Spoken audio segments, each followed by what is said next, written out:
It's fairy tale stuff that you dream of as a boy. So I was the fan on the terraces. All I ever wanted to do was to play for Leicester. I was proud to wear the jersey, and now I'm proud to wear a uniform and also represent the.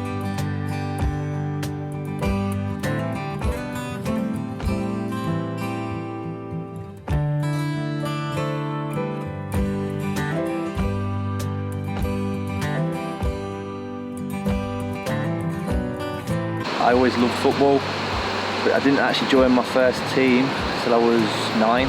But my first season, I think I scored 60 goals for the under 9s. Seaton 91 they were called, in Leicester, where I grew up, which is literally 3 or 4 miles from here. I got picked up by Leicester, I got asked to come and have a trial. I got signed in my 3rd session, I think it was. I kind of stayed in the academy system. 16, I was offered my scholarship. Surreal. Yeah, it's fairy tale stuff that you dream of as a boy. So I was the fan on the terraces. All I ever wanted to do was to play for Leicester. I was the kid, like many are now, with the Leicester shirt with their own name and their own number 9 on the back. That was me. It was always number 9, right? So it's surreal stuff. It really is. It's hard to explain. Scoring a winning goal on my full debut against Forest. At that end, literally 37th minute, I remember it. You know, I see that goal in my head like it was yesterday. Jumping the barrier and celebrating with the fans kind of felt fitting for me because I was one. You know? All I ever imagined was, because you're quite naive to it. You just think, right, okay, I've made it now. I'm just going to play out my whole career here and I'm going to retire here. Football doesn't work like that. Football owes you nothing. Every day's you've got to prove yourself. I have no regrets. I didn't have any resentment for the club. I love it, so it's my club. You say I had time on contract, yes, but ultimately I left naively thinking I'll prove a point and I'll come back. I never proved that point and I never came back. Now I find myself as a police officer. The time in my life now. It was in around my 36th birthday when I got the job offer to do it. It felt right. It felt like I needed that fresh start, and to go through all the tests and go through the interview process and actually pass. It gave me so much confidence because I've never had that job interview. You know, I've never gone into a different industry that I've had to prove myself. Was to go into this, I didn't know anything about the police. You know, I didn't know anything about the law. So all of a sudden to keep passing them stages and to get through. It's made me feel so proud. And I was proud to wear the jersey, and now I'm proud to wear a uniform and also represent the whole county. And my wife came across the recruitment ad, and from that moment on, it was almost like a why not try this scenario. I thought, you know what, I will try it. I'll apply for it, see where it takes me. Passed that first application, and I never really looked back. The more each stage I went through, the more I wanted it, if that makes sense. In terms of wanting anything else, there was nothing that really appealed to me. You know, I think even with the police, I looked at it and I thought, why not look at it? I've got a job, I'm happy.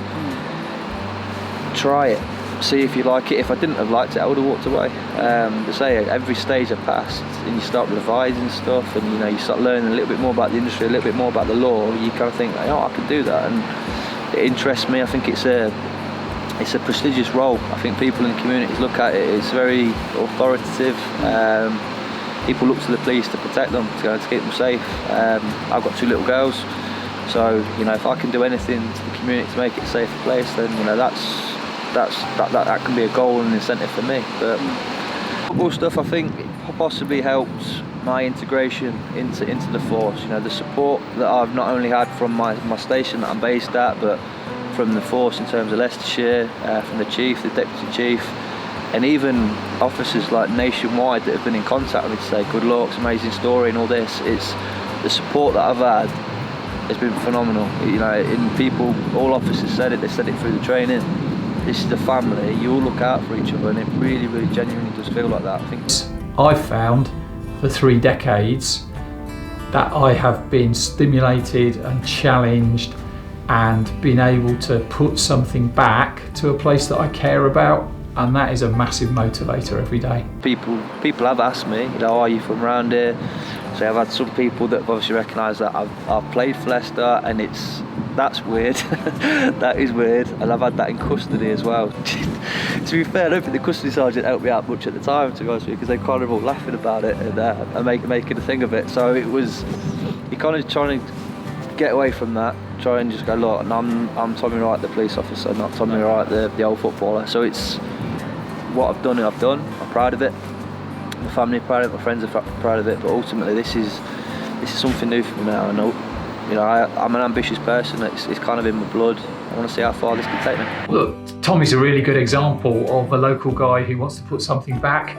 He scored a really important goal for Leicester City a few years ago, and that's maybe why people will remember him. But he's come from a team background. He's used to being in a team. He's used to the disciplines of training. He's used to learning. He himself has done lots of coaching. Those are really good skills base to put into being a police officer. Yeah, the great strength of policing across the centuries has been that it's local people who have stepped up to help local communities, and so we need local people from across Leicester, Leicestershire and Rutland to step up and put that service back, and we need those people to have a wide array of skill and talents because of what we have to do. We're dealing with cybercrime, we're dealing with really sensitive issues with victims, we're dealing with targeting some pretty toughened offenders. You need to be able to have a wide range of skills, and that's best done with a team that comes from all sorts of backgrounds. Last year we were able to add 300 new recruits, which is the most that we've been able to add at any point of my time here as chief. A chunk of those are replacing people who've retired, but a couple of hundred of those are real, actual growth that we're able to put back into local communities. Have a look. I've been in the police for over 30 years, and every day I learn something. Every day you get the opportunity to try and help somebody, and whatever your rank or role is. If that interests you, have a look. There's lots of different ways of coming in now. You can come in as an apprentice. You can come in with a degree and convert it. You can come in with real good life experience, be that from the military or from teaching or whatever your background. So if you like doing a job that isn't the same every day and enables you to help people, have a look. Because I've found for 3 decades that I have been stimulated and challenged and been able to put something back to a place that I care about, and that is a massive motivator every day.